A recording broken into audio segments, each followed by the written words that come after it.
কিছু রাজনৈতিক প্রতিক্রিয়াও আছে। শ্রমিক ভট্টাচার্য বিজেপি রাজ্য মুখপাত্র, তিনি কি বলেছেন শুনুন। আদালতের রায়ের পরে পশ্চিমবঙ্গে যে অরাজক অবস্থা তৈরি হবে, কতগুলো পরিবার চূড়ান্ত ধ্বংসের দিকে এগিয়ে যাবে, তার জন্য দায়ী কে? দায়ী তৃণমূল কংগ্রেসের লোক, দায়ী তৃণমূল কংগ্রেসের প্রাতিষ্ঠানিক লুট, দায়ী তৃণমূল কংগ্রেসের এই চাকরি বিক্রির প্রক্রিয়া।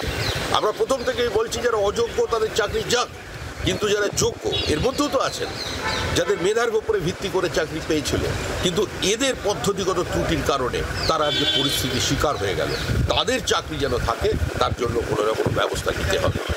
আজকে এই পরিস্থিতি তৈরি হলো পশ্চিমবঙ্গে, গোটা স্কুল শিক্ষা ব্যবস্থা ধ্বংস হয়ে গেল শুধুমাত্র তৃণমূল কংগ্রেস এবং তৃণমূল কংগ্রেসের। বামেদের তরফ থেকে কি প্রতিক্রিয়া এসেছে, সুজন চক্রবর্তী কি বলেছেন আপনাদের শোনাবো। আর অধীর রঞ্জন চৌধুরী কংগ্রেস নেতা, তিনি কি বলছেন শুনুন। পশ্চিমবাংলায় 16 সালে এসএসসির নিয়োজিত প্রায় 26,000 চাকরি বাতিল হলো, সুপ্রিম কোর্ট বাতিল করল। হাইকোর্ট এই অর্ডার দিয়েছিল এবং হাইকোর্ট যা বলেছিল সুপ্রিম কোর্ট তাকে কার্যত মান্যতা দিয়ে বলল যে এটা এমন ধরনের অপরাধ হয়েছে, দুর্নীতি এত ভয়াবহ এবং গোটা নিয়োগ প্রক্রিয়াকে যেভাবে কলুষিত করা হয়েছে, এটা রিপেয়ার করার মতন কোনো সুযোগ নেই। একমাত্র কথা হবে এখন অযোগ্যদের খারিজ করে যারা যোগ্য তাদের চাকরিতে বহাল রাখার বিকল্প কী ব্যবস্থা হবে, সরকার এবং কোর্টকে তা খুঁজে বার করতে হবে।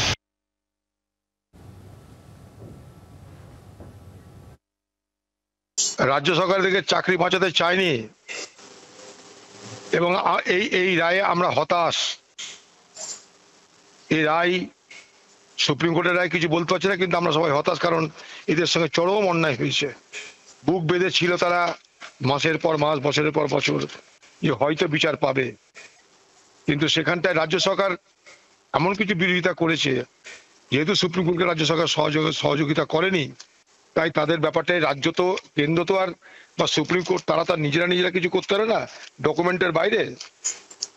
সেই ডকুমেন্ট যেটা সাবমিট করেছিল রাজ্য, সেখানটাই নিশ্চয়ই সেই ডকুমেন্ট এই যে বঞ্চিত ছাত্রছাত্রীদের জন্য নয়, বঞ্চিত শিক্ষক শিক্ষিকাদের জন্য নয়, সেটা চোরদেরকে যাতে রক্ষা করা যায় তার জন্য এই রাজ্য সরকারের প্রচেষ্টা।